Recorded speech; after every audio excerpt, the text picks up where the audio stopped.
Train अपनी speed से चल रही थी, परंतु रमा की टिकट कन्फर्म नहीं हुई थी।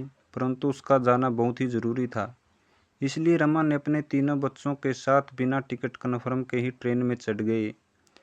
सोचा हो ही जाएगी, पर बैठने के बाद पता चला टिकट कन्फर्म नहीं हुई है। टीटी ने उन्हें सीट पर बैठने को कहा। जैसे ही बैठे, एक महिला ने कहा, ये हमारी सीट है। बड़े ही रौब से बेचारी को कुछ राहत मिली थी। उसे क्या पता था, उसकी खुशी बस कुछ ही पल की है। एक आस लगाए टकटकी उसी महिला को बार बार इस उम्मीद से निहार रही थी कि शायद वह अपनी एक सीट हमें दे दे, क्योंकि उसके 2 बच्चे थे और एक बच्चा लगभग 4 साल का था। उसकी मां ने उसे पास ही अपनी सीट पर सुला रखा था, पर उन्होंने 4 सीट बुक करवा रखी थी। 3 सीट पर ही बैठे थे, चौथी सीट खाली थी। रमा ने जैसे ही सोचा था, ऐसा कुछ नहीं हुआ। उस महिला ने उसकी तरफ मुंह मोड़ के भी नहीं देखा। उसी की बगल वाली सीट पर एक आदमी काफ़ी देर से रमा को घूरे जा रहा था। रमा बार बार उसे देखकर अपनी नज़रें झुका मन ही मन बुदबुदा रही थी।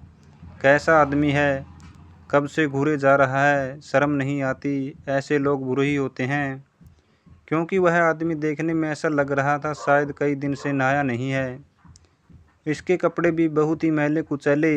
ऐसा करते करते ट्रेन ने कब गति पकड़ ली और रात्रि का समय हो गया, रमा को आभास नहीं हुआ। वह आदमी अपनी सीट से उठकर आया और बोला, बहन जी, आप मेरी सीट पर आकर बैठ जाइए। आप ऐसे कब तक बच्चों का हाथ पकड़कर खड़ी रहेंगी। रमा का तो जैसे खुशी का ठिकाना ही नहीं रहा।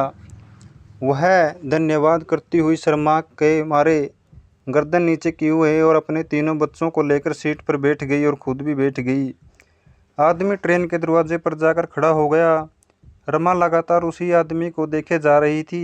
जैसे जैसे ट्रेन ने अपनी रफ्तार पकड़ती जा रही थी, रमा के अंदर भी प्रश्नों का भूचाल आ रहा था। मन ही मन सोच रही थी कि मैंने इतने कपड़ों को देखकर, इनके हाल को देखकर अंदाज़ा लगाया था कि यह कोई अपराधी प्रवृत्ति का आदमी है, परंतु मेरा अंदाज़ा बिल्कुल गलत निकला। अब मुझे अपनी सोच पर बहुत शर्म आ रही थी। आज जब भी रमा को ट्रेन की याद आती है, तो हर बार रमा यही सोचती है कि हर बार हमारा अंदाज़ा सही नहीं होता।